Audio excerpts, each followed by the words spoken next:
마다 허리가 휘어지도록 일을 해도 자식들 배불리지 못해서 늘 고민하던 한 사람이 살았습니다.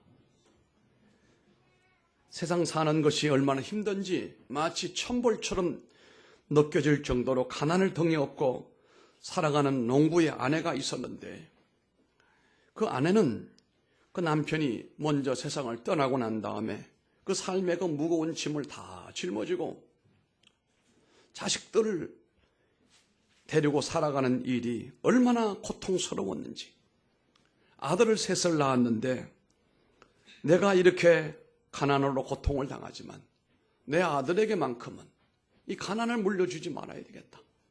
정말 뼈 빠지게 일하고 허리가 부러지도록 그렇게 일을 했습니다.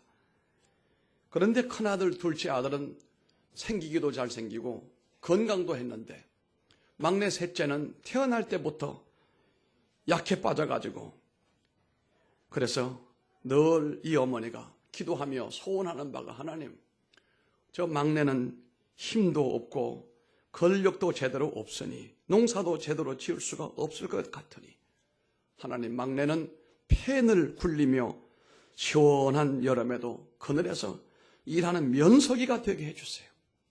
이런 소박한 꿈을 가지고 늘 기도했습니다. 조금 더 시간이 지나면서 이 어머니가 기도가 또 달라집니다. 아이가 학교를 갔는데 공부를 꽤나 잘했습니다. 그러더니 기도가 달라졌어요. 하나님, 우리 아들 고등학교 선생님이 좀 되게 해주시기 원합니다. 그랬습니다. 그런데 이 아들이 정말 어머니의 기도 때문인지 정말 선생님이 되셔서 어느 날 정신을 차려보니 자신을 위해서 그렇게 눈물로 기도하고 허리가 휘어지도록 고생하던 어머니가 그만 세상을 떠나고 안 계시는 겁니다. 이 막내 아들이 얼마나 안타까웠는지. 그래서 어버이 주일이 오고 어버이날이 오게 되면 남들 다 꽂는 이 카네이션을 가슴에 꽂지를 못하고 하루 종일 남들 모르게 울먹이면서 하루를 보냈다는 그런 얘기를 읽어본 적이 있습니다. 사람의 정체성이라고 하는 것은 내가 누군지, 내가 뭘 해야 될지, 이런 자신의 존재 가치, 이 정체성이라고 하는 이것은 언제나 두 가지 기억을 통해서 생기게 되는 것입니다. 먼저는 자신에 대한 기억을 통해서 형성이 되어져 가는 것입니다. 또 하나는 자신에 대한 다른 사람들의 기억을 통해서 또 형성되어져 가는 것입니다. 사람들은 자신이 보고 듣고 경험하고 배운 것을 통해서 자기 자신을 인식하게 되어지게 되고 자신을 만들어 가는 것이거든요. 뿐만 아니라 자신에 대한 다른 사람들의 평가나 기억을 통해서도 자신의 정체성을 형성하게 되는 것입니다. 그러니까 다른 사람들이 나를 칭찬하고 인정해주고 이런 사람들은 그런 것들을 통해서 자신에게 건강한 정체성이 형성이 되어져 간다, 이 말입니다. 왜냐하면 나는 다른 사람들의 기억의 일부분을 형성하고 있기 때문에 그렇습니다. 그렇다면 이 아들이 선생이 된 가운데 어머니에 대한 기억은 자신의 정체성 형성에 있어서 가장 중요한 자리를 차지했다라고 볼 수가 있습니다. 그래서 노벨 평화상 수상자이자 유대인 작가인 헨리 위젤이라고 하는 사람은 구원은 오직 기억 속에서만 발견될 수 있다라고 주장을 했습니다. 아이슈비츠라고 하는 그 끔찍한 그 기억을 간직할 수 있을 때 그들이 그 죽음의 자리에서 받은 은혜에 감사할 수가 있고, 그 끔찍한 곳에서 살아남은 것에 대하여 하나님 앞에 찬송할 수가 있고, 오늘 자신을 견고하게 세워나갈 수가 있다고 본인이 그렇게 믿는 것입니다. 하나님의 백성들의 정체성은 하나님의 구원의 역사를 통해서 발견되게 되는 것입니다. 또 그리스도인의 정체성이라고 하는 것은 나를 구원하시기 위하여 말로 다 표현할 수 없는 끔찍한 고통과 아픔의 자리인 십자가를 바로 우리가 기억함으로써 발견될 수가 있는 것입니다. 그리스도인의 정체성은 예수님이 나를 위하여 십자가에 달려 죽으셨다. 피를 흘리시고 온 몸에 물을 쏟으시면서 나를 위해서 죽으셨다. 이런 끔찍한 주님의 고통의 십자가를 우리가 알고 있고 느끼고 있고 간직하게 된다고 한다면 그 사람은 믿음으로부터 떨어질 수가 없다는 사실입니다.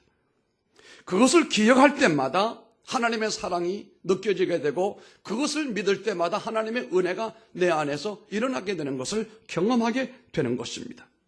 거기서 우리가 어떤 존재인가라고 하는 것을 바로 인식할 수 있는 자기 아이덴티티가 바르게 형성이 될 수 있다는 그런 사실입니다. 오늘은 어버이 주일입니다.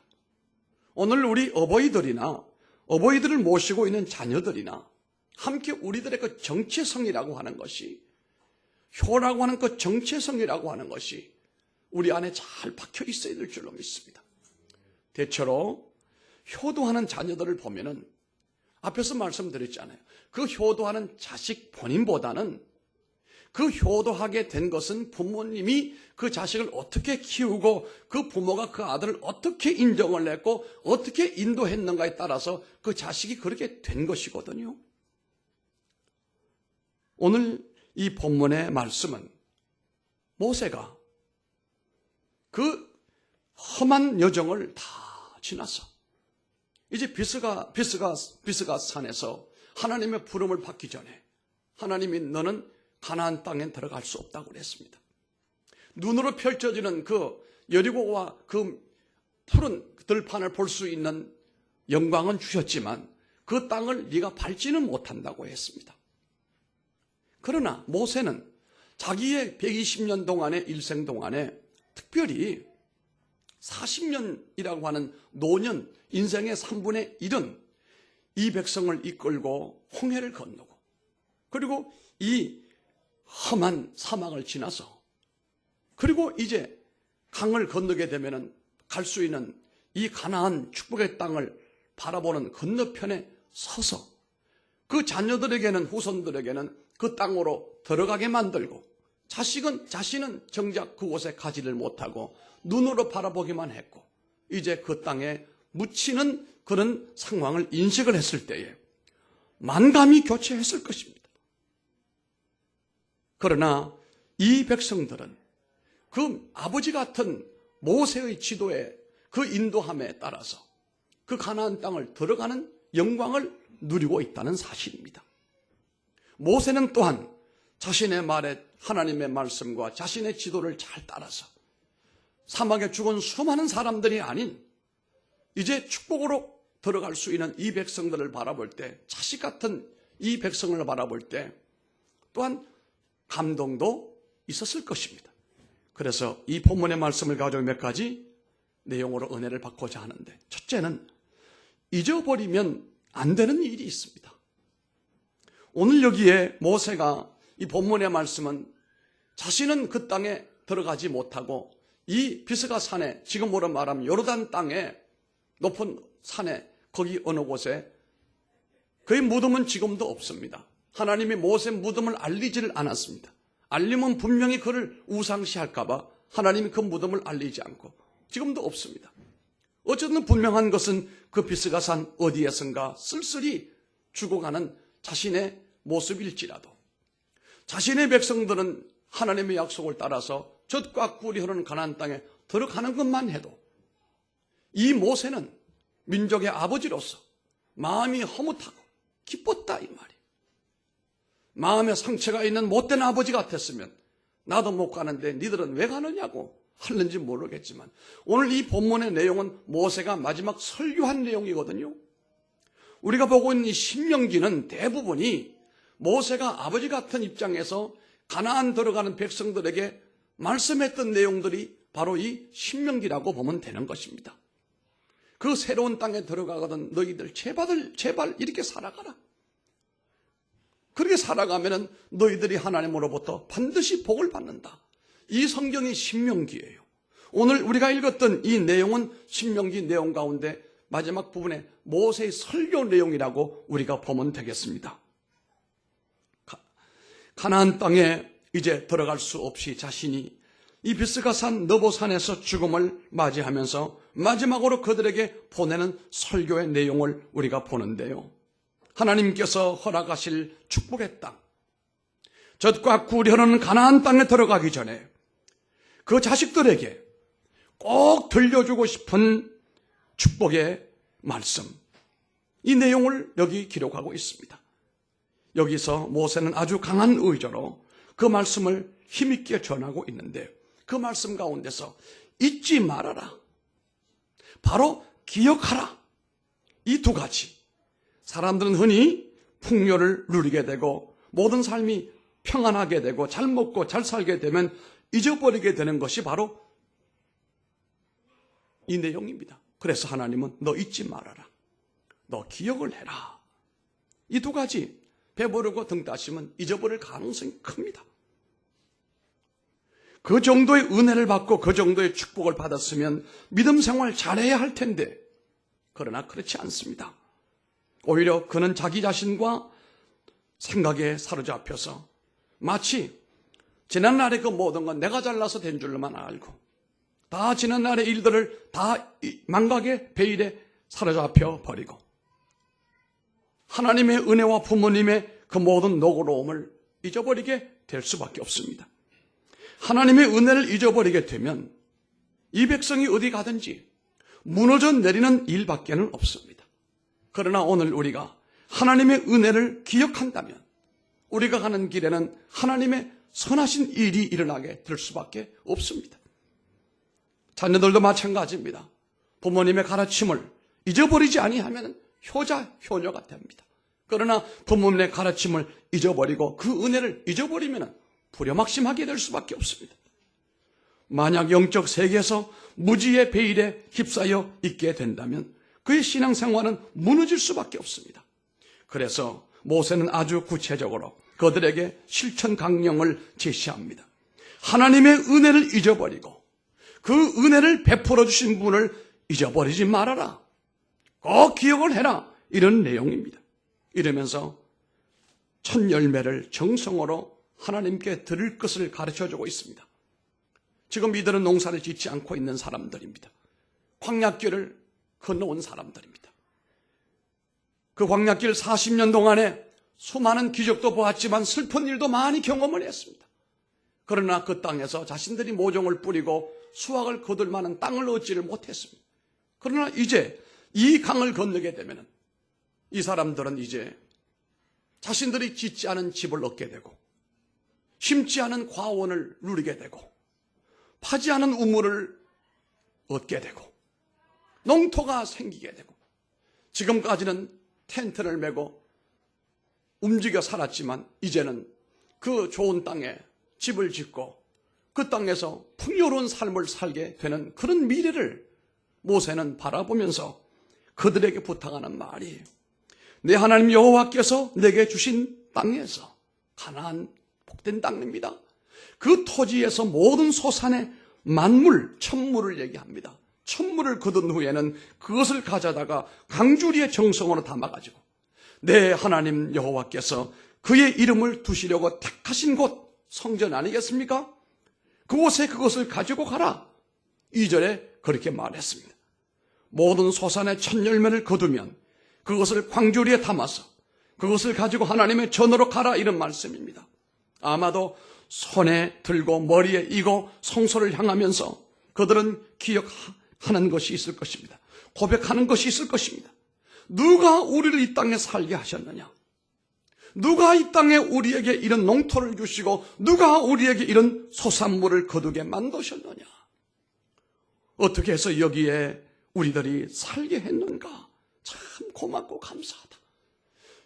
부모님에게도 감사하고 하나님 앞에 영광 돌리며 성전에 올라가지 않았겠습니까? 어쩌면 그날은 공동체가 함께 모여 예배하는 오늘 이와 같은 날이었을 것입니다. 그들은 함께 예배를 드리기 위해 성전에 올라가면서 그들의 가슴을 감사와 감격으로 채우면서 올라갔을 것입니다. 왜요? 이 모든 은혜를 주신 분이 하나님이시기 때문에. 그들은 언제나 첫 열매를 얻게 되면 손에 들고 머리에 이고 성전에 올라가면서 감사한 노래를 부르는 그런 존재로 그들이 하나님 앞에 섰다는 사실입니다. 하나님의 은혜를 늘 가슴에 채우고 내가 누구인지를 명확히 알고 그 땅에서 하나님의 백성으로 굵게 살라. 모세 말씀이 바로 그런 내용입니다. 우리 부모들도 자녀들에게 가르쳐야 됩니다. 앞으로 나아갈 땅에서 얻는 것 중에서 소중한 것은 하나님께 드리고 하나님께 감사하면서 내가 이 복을 누리게 되거든 이 복이 내게 왜 왔는지 잊지를 말라 이 말입니다. 내 부모가 새벽마다 기도하고 내 부모가 나를 위해 하나님 앞에 헌신하고 봉사했던 것 잊지를 말고 우리 주님이 너를 위하여 피 흘린 것을 잊지를 말라고 하는 사실들을 그들이 알게 해야 되는 것입니다. 성도는 초심을 잃으면 불행하게 됩니다. 그래서 성경은 말합니다. 첫사랑을 잊지를 말라. 한번 따라합시다. 첫사랑을 잊지 말라. 네, 잊혀질 상황이 되거든 모든 일을 다른 일은 뒤로 하고 하나님 앞에 하나님 그 사랑을 회복하게 해주세요. 그 첫사랑을 내가 누리게 해주세요.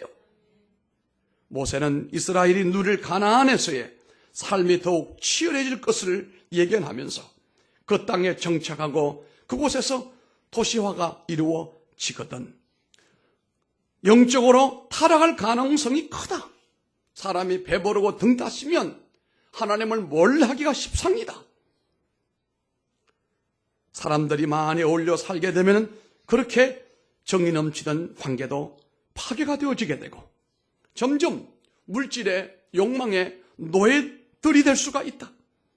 치열한 경쟁 속에 살아가다 보면 몸도 마음도 병들어 그들이 절름발이가 될 가능성이 있다는 사실을 모세는 이미 일찍이 알았습니다.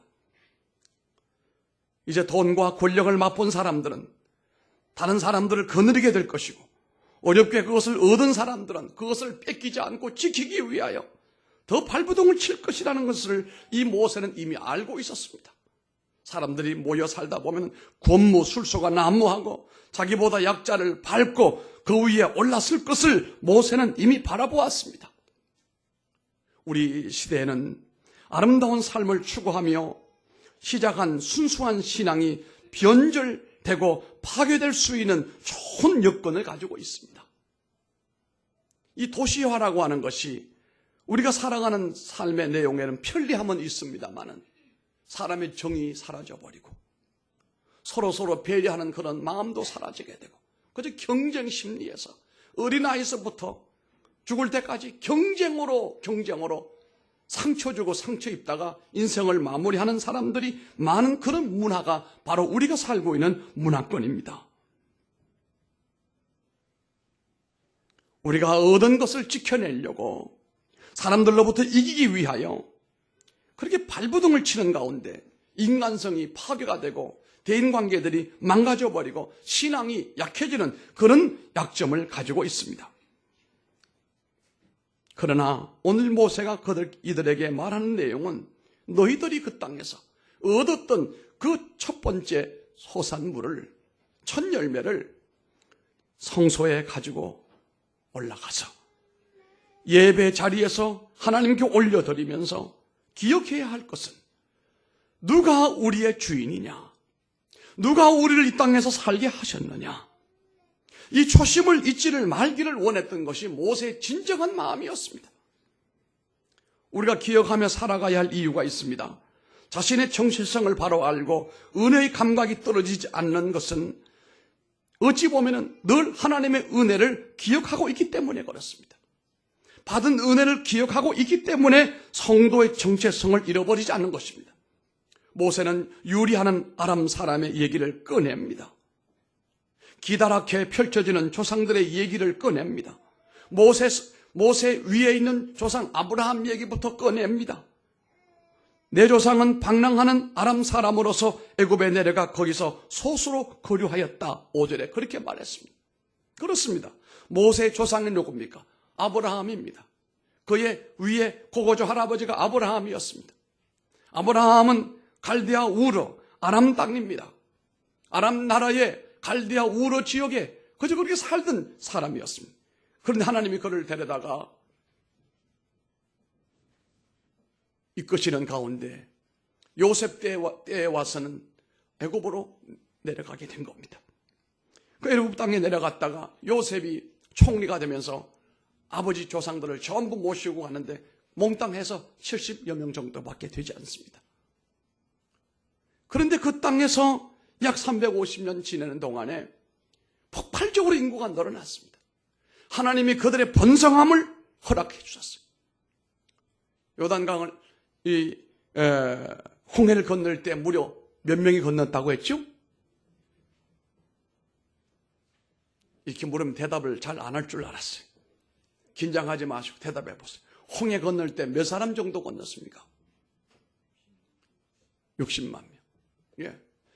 여러분, 300년, 400년 사이에 70명이 60만 되는 것은 이건 있을 수 없는 기적입니다. 그 당시 인구 폭발적으로 그렇게 늘어나지 않습니다. 그때는 재가 있고 전쟁이 있고 살기가 어려워서 인구 성장이 제대로 되지가 않았습니다. 그 당시에는 평균 생존 연령이 20살 정도밖에 되지 않습니다. 그런데 어떻게 70여 명이 60만이 되는 것입니까? 하나님의 역사예요. 여러분, 우리 하나님은 없는 데서도 있게 하시고 있는 것을 풍성하게 만들어주시고 우리가 상상할 수 없는 능력을 지니고 있는 분이에요. 죽은 자도 살리는 하나님 아니십니까? 우리 교회가 지금 이렇게 초라한 자리에 있다 할지라도 여러분 낙심하지 마시기 바랍니다.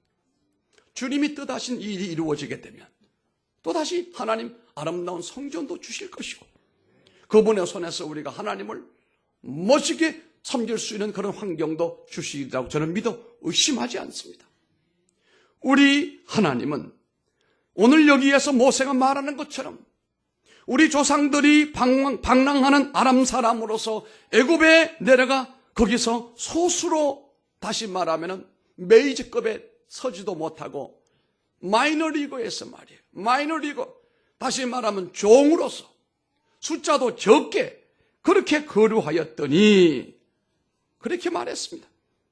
방황하던 사람들이었고 먹고 살기 위해 고향 땅을 등지고 애굽에 내려간 사람들이었다. 거대한 당시에 세계 최고 문명 국가인 이집트에 그에 비교하게 되면 초라하기 그지없는 마이너 소수였다. 형편없는 사람이었다 그랬습니다. 그곳에서 땅도 집도 먹을 것도 얻어먹어야 했던 나그네였다 이 말입니다. 내가 어떤 존재였는지 잃어버리면 안 된다 이 말입니다. 우리가 지난 날로 어떻게 살았는지 잊으면 안 됩니다 이 말입니다. 계속되는 얘기 가운데 그들이 확실히 알아야 할 것은 그런 존재를 여기에 세워주신 분은 바로 여호와 하나님이시라는 사실을 알기를 원하시는 것입니다. 오늘 우리를 이 자리에 앉게 하신 분이 바로 하나님이라는 사실입니다. 그래서 본문에서 계속 강조되는 것은 여호와께서 이 단어입니다. 여호와께서 강한 손과 편팔로 큰 위엄과 이적과 기사로 우리를 애굽에서 인도해 내시고 8절에 아멘. 나 자신이 누구인지를 잊어버리면 그것은 변질된 것 사람입니다. 하나님이 어떤 사랑을 베풀어 주셨는지를 잊어버리면 그들은 타락하게 되는 것입니다. 그래서 말씀을 읽고 설교를 들으며 말씀을 암송하고 묵상하면서 기억하라 이런 말씀입니다. 여러분 기억하고 잊지 말기를 바랍니다. 언젠가 이런 거를 읽은 적이 있는데요. 아내를 잃고 혼자 살아가는 노인이 있었습니다. 젊었을 때는 힘써서 일했지만 이제는 자신의 몸 하나 관리하기가 어려울 정도로 힘든 그런 노인의 상황을 맞이하게 됐습니다. 그런데 장성한 두 아들은 아버지를 전혀 돌보지가 않습니다. 어느 날 노인은 목수를 찾아가 나무 괴짝 하나를 짜 주기를 요청을 합니다. 그리고 그 괴짝을 집에 가지고 와서 그 안에다가 유리 조각을 가득 채우고 난 다음에 굵은 자물쇠를 갖다가 실컷 채워가지고 당신 침대 밑에다가 숨겨놨습니다. 두 아들이 아버지 집에 왔다 깜짝 놀랐습니다. 뭐 없던 게 있는데 보니까 괴짝이 있는데 이게 뭐가 있나. 아버지가 그동안에 뭐 없다 이러시면서도 여기다 논문서, 판문서, 돈 이런 거 다 아마 숨겨놨나 보다. 그리고 우리 못 가져가도록 굵은 자물통을 갖다가 아주 쇳대를 갖다가 잠궈 놨구나. 아마 이 속에 평생 모은 금은 보화가 있겠지. 이 두 아들놈이 이렇게 생각하고 난 다음에 그날부터 자세가 달라졌습니다. 아버지를 잘 모셔야지. 그래야 아버지 돌아가시면 이 궤짝 안에 있는 보물 나한테 주시겠지. 경쟁이나 하듯이 두 아들이 앞다투어 아버지를 잘 모셨습니다. 번갈아 아버지를 모시기 시작하고 몇 해가 지나고 난 다음 이 노인이 세상을 떠났는데 두 아들은 아버지를 장례 치르고 난 다음에 그 궤짝을 앞에다 놓고 우리 둘 형제 한번 열어보자. 아마 여기 금은 보화가 쏟아지게 될 테니 우리 사이좋게 나눠 가지자. 그리고 자물통을 열어봤더니 깨진 유리 조각만 가득 차 있는 것을 발견하고 난 다음에 큰아들이 화를 내면서 아이고 살았어도 항상 골치 아프더니 돌아가시고 난 다음에 또 우리한테 우리가 당했구나. 아주 화를 냈어. 마음의 분노를 삭히지 못하고 큰아들이 궤짝을 멍하니 바라보고 있는 동생을 향하여 이렇게 말했어. 야, 너는 이 궤짝이 탐나냐? 그랬어. 그럼 네가 가져가라고 그랬어. 둘째 아들이 형의 말을 들었는지 못 들었는지 한참 동안 그 자리에 서서 충격을 받아 있는데 둘째 아들 눈에는 이슬 같은 눈물이 흘러내리는데 둘째 아들이 궤짝을 짊어지고 자기 집으로 왔습니다. 자기 집에 왔습니다. 나뭇가지가 조용하려 해도 바람이 쉬지 않고 자식이 효도하려 해도 어버이는 기다려주지 않는다. 옛글을 기억하면서 아버지 남긴 유품 하나라도 간직하고 싶어가지고 그나마도 그동안에 효도하지 못한 것을 뉘우치고 그 아내는 여전히 구질구질한 물건을 왜 집에 끌고 들어와가지고 좁은 집안을 더 좁게 만들냐고 아주 짜증을 내고 나니 사실 이 둘째 아들은 아버지를 좀 섬기고 싶었는데 이 부인되는 이 아내가 아버지 모시는 걸 극구 반대했어요. 그래서 사실은 둘째 아들은 아버지를 모시고 싶었지만 이 와이프 때문에 못 모셨어요. 그래서 죄책감이 돼가지고 아내가 뭐라고 하든 간에 그 궤짝을 가지고 유리 조각을 다 갖다 버렸어요. 버리고 궤짝을 간직하고 싶어가지고 비웠는데 그 유리 조각을 다 치고 난 다음 밑에 편지 하나가 있어요. 이 둘째 아들이 그 편지를 읽어보다가만 소리내어 울기 시작을 합니다. 나이 40을 넘긴 이 둘째 아들 통곡 소리에 그의 아내도 달려오고 아들이 달려와가지고 편지에 쓰여 있는 내용이 뭔지 아버지가 왜 우시는지 남편이 왜 우는지 보니까 거기 이런 내용이 있습니다. 첫째 아들을 가졌을 때 나는 기뻐서 울었다. 둘째 아들이 태어나던 날 나는 좋아서 또 울었다. 그때부터 30여 년 동안 수천 번 아니 수만 번 그들은 나를 울게 하였고 또 웃게 하였다. 이제 나는 늙었고 그리고 아들들은 달라졌다. 나를 기뻐서 울게 하지도 않고 좋아서 웃게 하지도 않는다. 내게 남은 것은 그들에 대한 기억뿐이다. 처음엔 진주 같았던 기억, 중간은 내 등뼈를 휘게 했던 기억들, 지금은 사금팔이 유리 조각 같은 기억들. 아, 내 아들만은 나같지 않기를, 그들의 늙음악이 나같지 않기를. 이런 편지 내용이에요. 이걸 보자 아들이 엉엉 울었는데 이 편지를 보던 이 아들의 아내와 아이들도 그거를 읽고 난 다음 아빠하고 소리치면서 아이들도 아빠 품에 뛰어들어 같이 울었어요. 같이 울었어요. 기억하지 못하면 부자 관계도 갈라놓습니다. 기억하지 못하면 하나님의 은혜도 잊어버립니다. 기억하지 못하면 우리가 나락으로 떨어질 수밖에 없습니다. 모든 동물들 가운데 기억력이 가장 제대로 갖춰져 있는 존재가 우리 인간입니다. 동물들도 모든 기억 능력이 없는 건 아니에요. 그는 동물들 기억들 오래 가지 못합니다. 우리 사람에게는 기억이 단기 기억실이 있는가 하면 장기 기억실도 있습니다. 컴퓨터와 같이 담아놓을 수 있습니다.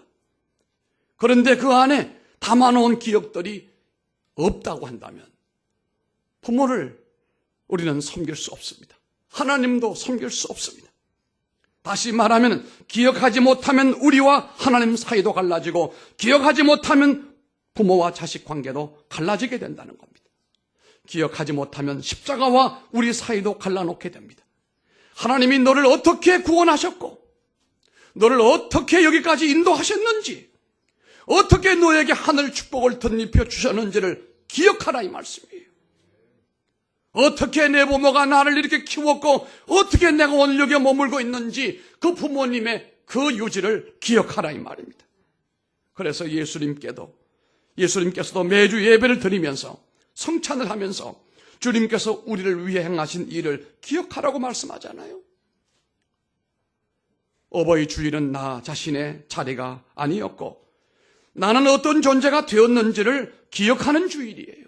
오늘 나는 어떤 어버이로 살고 있는지를 기억하라 이 말입니다. 대접받는 주일이 아닌 것입니다. 우리를 하나님의 백성으로 삼기 위해 죄악으로 만신창이가 된 나를 어떻게 감싸셨는지를 기억하면서 핏덩어리 같은 나를 사람 만들어 놓은 부모님의 감사하는 주일이 바로 어버이 주일 오늘입니다. 십자가에서 어떤 사람을 허락하셔서 어떤 사랑을 허락하셔서 하늘 축복을 누리게 하셨는지를 기억하면서 고통 중에 나를 사람의 자리로 앉혀준 부모님을 생각하는 주일이에요. 하나님이 우리에게 베풀어준 그 사랑과 부모님의 베풀어준 그 은혜 바로 알면 인간이 되는 것입니다. 믿음의 사람이 되는 겁니다. 여러분, 아기가 태어나면 엄마들이 제일 먼저 확인하고 싶은 것이 눈은 제대로 붙었고 귀는 제대로 붙었는지, 손가락은 10개가 있는지. 여러분, 그런데 어린아이가 태어나면 손가락이 모두 몇 개라고 그랬습니까? 양쪽에 모두 손가락이 얘기해봐요. 몇 개예요? 10개예요. 오늘 말씀의 핵심이에요. 결론이고. 왜 10개인지 알아요? 우리 이기성 집사님은 딸을 둘을 낳아가지고 이제 은메달까지 달았는데 10손가락이 왜 10개인지는 모르실 거야 아마. 김재춘 집사님, 왜 10개인지 모르시죠? 알려드리겠습니다. 내가 우리 어머니 뱃속에서 10개월 동안 있었다. 이걸 상징하는 거예요. 우리 자식은, 우리 인간은 어느 누구든지 어머니 뱃속에서 10달 동안 우리 어머니에게 고통을 준 사람들이, 예수님이 우리를 위하여 십자가에 고난당하셨던 것처럼 우리 부모님들이 우리를 그렇게 수고하심으로 우리가 세상에 태어났다 이 말입니다. 이것을 잊지를 말아야 우리가 효자로 살 수 있는 겁니다. 오늘 십자가도 교회도 예배도 우리 삶에 부어주신 축복도 건강도 심지어는 고난까지도 우리가 어떤 은혜를 입었나 기억하고 하려고 한다면 이거 다 모든 것이 축복이 되는 것입니다. 여러분 잊지 마십시오. 주님이 어떻게 여러분들을 하셨는지, 부모님이 여러분들을 어떻게 하셨는지를 기억하시길 바랍니다. 잊지 말기를 바랍니다. 존귀하신 아버지 하나님 감사합니다.